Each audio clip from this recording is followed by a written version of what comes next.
If you're looking for the cheapest and most reliable Madden 22 coins on the market, check out my sponsor, MMOEXPR.com. Links are in the description, and use code JEDI at checkout for 5% off. Alrighty, hey there guys, Kazi here, aka JediBro95, coming at you guys with another video. And in this video, we're going to be talking about a few things in relation to today's video. The first is going to be talking about the legend content, as well as the all like people talking about the patch that came out. More reactions to it and discussing about how bad the patch is and why it is in contention for the worst Madden update of all time. I'm not entirely sure if it is or isn't, because quite frankly, I haven't been around for that long. Or I've been the consistent player of the franchise for that long. Also going to talk about the future of the content on the channel real quick. And then just, break off into another state of the game discussion, and more specifically talking about how the numbers are for YouTube and Twitch, compared to the rest of the gaming world right now, especially for sports games. Now, let's just start off with the content for the channel real quick. I do plan to upload videos 5 days a week. Starting trying to be Monday to Friday. Obviously, I forgot to upload a video yesterday. But I will definitely get a video out, try to do one video a day, Monday to Friday. Now, if there is something that comes out over the weekend that I do want to talk about, and I do feel like it is important, then I will definitely talk about it. But today I just want to talk about everything that's happened, and stuff of that nature, because, it is what it is. Actually, before I do continue on, people are probably wondering now, what about your theme team updates? Those are going to be moved to Fridays. I'm going to do it every other Friday. Starting this Friday, there is going to be Seahawks theme team updates, pending on if there's no content coming out over the weekend. If there is a legend card, I'll just say in the video that the Seahawks get a legend card tomorrow, but I am going to wait, but he won't be until the next video. So with that being said, guys, let's get into the legends real quick. We've all seen these legends by now. So we have right here John Mackey for the Colts. He's okay. 88 speed tight end is actually not a bad spot to be in right now. I used to would powered up. Powered up with theme team. I actually kind of thought at first like he wasn't the greatest, but he actually doesn't even look that bad. He's got good route running. He's got good catching. He is the best tight end in the game now. I think he's like 6'3" or something like that, if I remember correctly. So he's actually pretty decent. We're just moving over the camera there, and then we have Leroy Salman. Now Leroy Salman is, he's a DT. DTs really don't matter too much in this game, but he actually isn't the worst DT, but pass rushing in this game is still pretty bad, so it is what it is with that. Then we'll talk about the team of the week. So for the team of the week this week, they're doing it a tiny bit different. So for the team of the week, let me just actually get on Madden. Yeah, there it is. EA Sports _MUT, because they did talk about it a little bit better than I probably could. So this week, they're doing it a little bit differently. So the player of the week this week is going to be Josh Allen. Now, he does actually look pretty good. Powered up, 84 speed, which is actually decent scrambling. Decent quarterback speed. It's this stage in the game. It's actually not the worst. 92 throw power, 91 short, 84 speed, 92 throw power, 92 short, 87 mid, 89 deep. 90 deep, 85 under pressure, 94 on the run, and 87 play action. So this card is actually not that bad. I actually do like this team of the week card, and it's crazy how they jumped right up to 91s immediately. I thought they were gonna wait. Actually, these are the offensive heroes, actually, if I'm not mistaken. Yeah, this is the offensive hero, or at least no, this is the player of the week. My bad. So I don't know if you can get. I think you can get him as an end cat. If that is the case, I'll definitely go pick up Josh Allen for the Bills theme team, because Josh Allen is in definite need of an upgrade. But also this week we actually have two LTDs. So first one is going to be Shaquille Barrett. I actually do like this LTD. 86 speed, 90 acceleration, 80 strength, 91 tackle, 93 play rag, 89 block shed, 83 power move, and a 94 finesse move on the Shaquille Barrett. It's unfortunate that pass rush is not very good right now, but this is still a fantastic card in my personal opinion. He's got great block shed. He's got fantastic finesse move, especially for the start of the year. It's just fantastic. He's just really great. Then we had Ronnie Brown for the Dolphins. Now, I don't know what other teams he does get. Let me just Google it real quick. Ronnie Brown. Let me just Google Ronnie Brown real quick. Ronnie Brown, so he actually did play. He played for the Dolphins, the Eagles, the Chargers twice, and the Houston Texans. So that is something to definitely look out for if you're a fan of those specific teams. Because that is there is your new running back. But powered up, 91 speed, 92 excel and agility, 90 carrying, 69 catching, giggity, 92 change of direction, 80 trucking, and a 90 break tackling. You're probably wondering, why am I talking so low right now? It's just because it's so late at night, like it's almost 1 a.m. and I kind of wanted to get a video out, but I just kept putting it aside. But I'm doing it right now. And then for the second team hero, the second player of the week, it is going to be Teddy Brushy. Let me just check and see what his stats are. What his Teddy. So Teddy Brushy. So this guy here, I'm just checking on football. So he does get, for his teams, it really looks like he just gets Patriots. That's all he played for, was the New England Patriots. So yeah, so the Patriots get a middle linebacker, which, I mean, it's not the worst, but hopefully, he's just not good enough because he doesn't get lurker. Middle linebackers are good once they hit 95, because then they can get lurker in tier 3. But this card is still pretty decent against the run. He's got good block shed, 89 speed, 91 excel, 88 strength, 89 tackling, 91 play rec, 90 block shed, 88 power move, and 80 zone coverage. It's just unfortunate that he just can't get lurker because, in order to jump, you need to have lurker with your linebackers. And then they're also doing a special limited this week. Now this is just a special thing. This is just for the Justin Tucker field goals. This is just for the Justin Tucker historic field goal kick. Man broke the record for the longest field goal in NFL history on Sunday against the Lions. So they're giving him a special LTD. And can I just say, I really, really, really think this should have been 99 kick power. I know it's really early to talk about that, but here's the thing. This card, he really, he should have got 99 kick power. That was an incredible kick that he had against the Lions, and I really do think he should have gotten 99 kick power.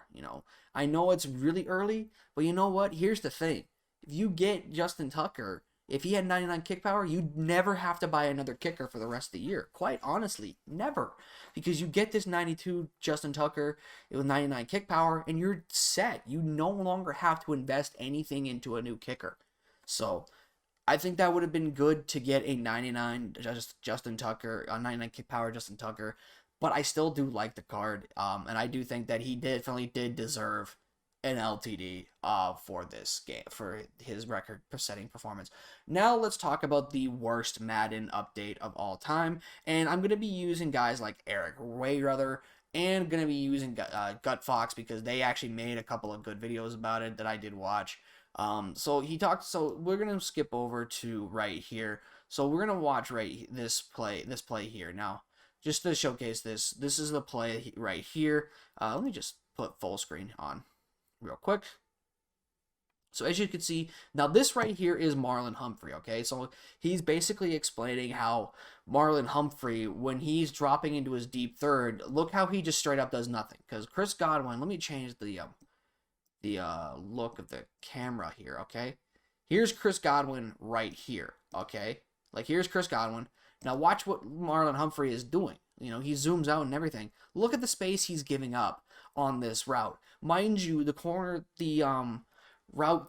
patch was supposed to adjust, corner routes on cover 3 that don't present another vertical threat. And there is no other vertical threat here other than maybe this guy. But this guy is supposed to be picked up by the middle third guy that's supposed to be right here. So I don't know where this one is as well. So that's another problem with this game that, seems to be an issue. But you see Marlon Humphrey, he's supposed to take this spot here, and if he does, then, you know, this was going to be open, and that's a big problem because it's not supposed to be that way, obviously, right? Like, there's supposed to be a middle third guy here that's supposed to stop Scotty Miller, and then Humphrey is supposed to take the sideline route, but he's not doing that. Like, look at the space, and by the time, like, here is, okay, there he is. There is the free safety. This free safety should be over here, right where this guy is, to pick up this free safety, pick up this streak, because that is his responsibility. It's not Marlon's. This is not Marlon Humphrey's responsibility. And I know you're probably thinking, well, it's Marlon Humphrey, not Jalen Ramsey. This still happens with Jalen Ramsey. I've showcased this on the channel before. Jalen Ramsey also suffers from this problem where he just straight up doesn't play his position correctly, right? So you watch the free safety here.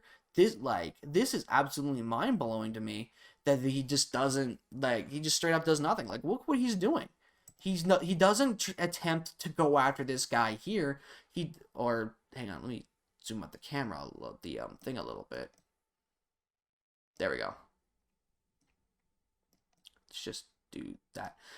So he doesn't attempt to go after Scotty Miller here. He just straight up just doesn't do anything.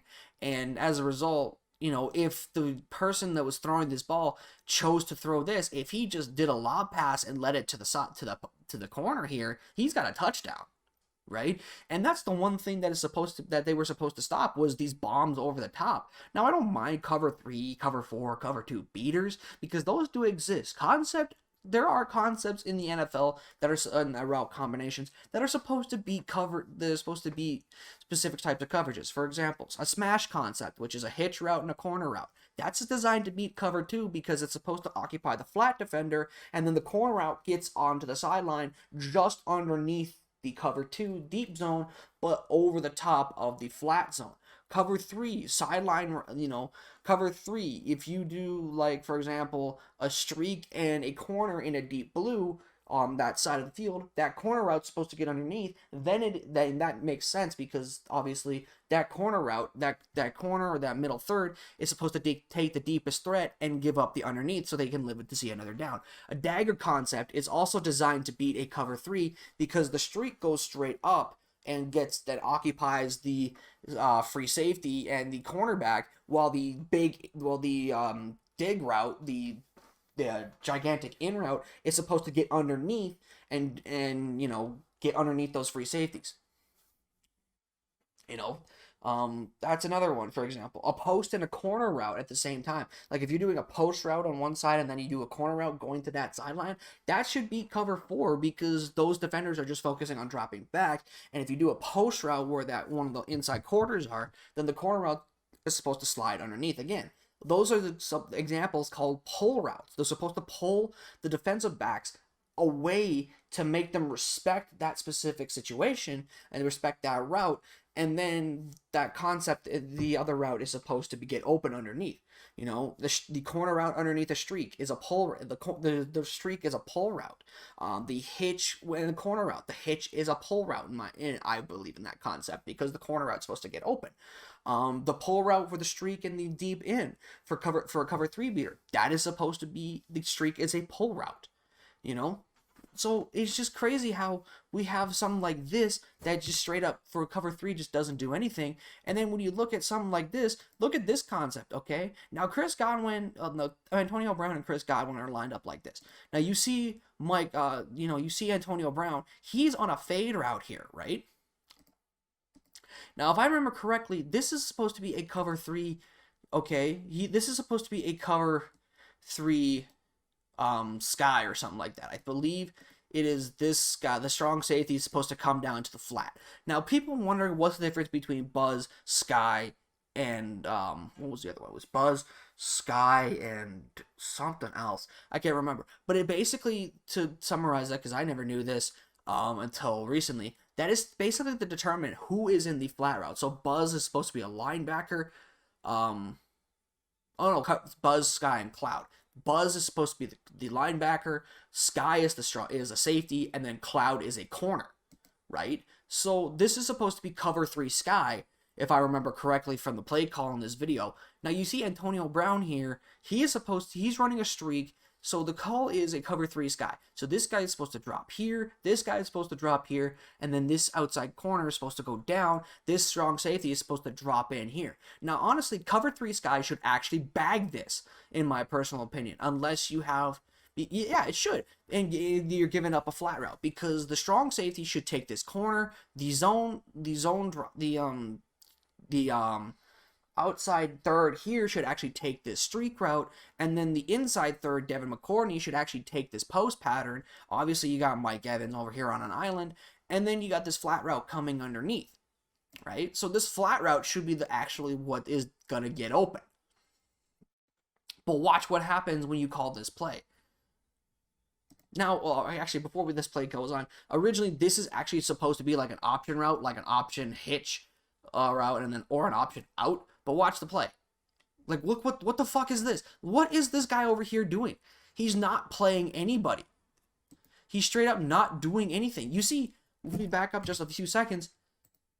Like, what the fuck is this? Like, what is this? This outside third should be sprinting over here. This guy right here is doing his job to make sure the post doesn't get open, right? And it's also bagged anyways, because this linebacker actually does drop. So if this cornerback, if the safety, if he sees this linebacker here, he should be sprinting over to circle to pick up this out route. But it doesn't happen. Nobody picks it up, and it's a one-play touchdown every single time. And it's so frustrating to see that happen, because, you know, it's just the sorry state of the zone affairs. The sorry state of the zone right now. So here's the replay. Like, you go into instant replay. Like, what the fuck is going on? Like, you see right there, this guy right here, Gut Fox is explaining it in the video. I just have it muted right now for the sake of copyright. And by the way, I will link both Eric and Gut Fox's videos in the description, so you can go check out the videos for yourself if you want. But you see the pass protection here. This is okay. This is good pass protection. But you see this outside third here. Okay, like even if he does go to the corner route here, this guy right here should be taking this streak, right? Because here is the actual. So they resolved tuning to outside cover 3 deep zones to give up too much space versus corner routes with no vertical threat, like I talked about. Cover 3's deep zones versus bunch flood. And then tuning to outside cover 3 deep zones to better anticipate threats coming across the field with no threats in their zone, right? So he's just explaining that real quick. But yet, you watch this play, and the free safety is not anticipating anything. He just doesn't do anything, and he's just giving up a big bomb over the top. Like, it's just wild to me how that is a thing. And he's just talking about his ebook on that one, about 245 odd. But it's just crazy. Like, even on this play here, you see it's Gronk is now on a delay fade. And you see this concept right here, like, the delay fade, nobody matches up on the delay fade at all. Nobody gets there. Nobody keeps an eye on the delay fade, which I think, in order to me, the delay fade problem is pretty simple. I think delay fades should release automatically after a second. I don't think they should be auto-triggered. You shouldn't have no control of when the delay fade releases. I think it should be in a second afterwards, and then you just release the delay fade. But you see, like, right on that one, like, just the free safety, Devin McCourtney, just doesn't play anything. You know? He just doesn't do anything. It's just wild to me. And then you look at this play right here, like, that's just wild. Like, they don't play this real route. Like, obviously, this is more about the curl flats and the hard flats and stuff like that. And they said they were supposed to address those this week. But, you know, it's crazy to me how, and now we're in his lineup, but it's just crazy how stuff like this, which was with a patch that was supposed to address a specific route or a specific coverage, unfortunately, just doesn't do it. And it's so frustrating to see that, because we literally had we're not supposed to be here. We're not supposed to be here with this. We should not have to deal with something like that. Like this should never be happening, okay? This type of crap should not be happening, okay? I don't mind bombs. I don't mind bombing receivers or bombing route concepts and shit. But I have an issue with people doing it every single fucking time. Like, this is the problem I have right now. Like, this should not be open. This should honestly, this safety right here should take this guy. Because if Marlon Humphrey is playing his corner route, which he should be, because Marlon Humphrey is doing his job, he's taking this corner route, okay? So the free safety should be coming over and taking Scotty Miller, like I was talking about earlier. But he's not. He's not taking that. He's not doing anything related to that. Now, again, there are ways to beat cover 3, but, you know, bombing it every single time for one-play touchdowns, it's not, like, you shouldn't be able to bomb a one-play touchdown every drive.